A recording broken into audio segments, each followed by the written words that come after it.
Shandong Juyuan Auto Trade Co., Ltd. Established in 2002 with a registered capital of 210 million yuan.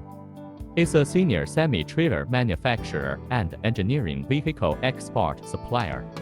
With rich export experience and comprehensive after-sales service.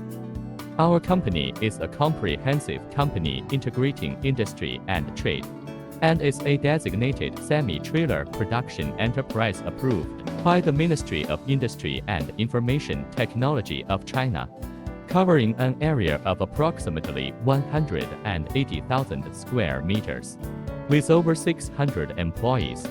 Our main products include over 80 types of vehicle models, including low-platform semi-trailers, box semi-trailers, container semi-trailers, dump semi-trailers, and rollover semi-trailers, and we also undertake customized business for specialized vehicles.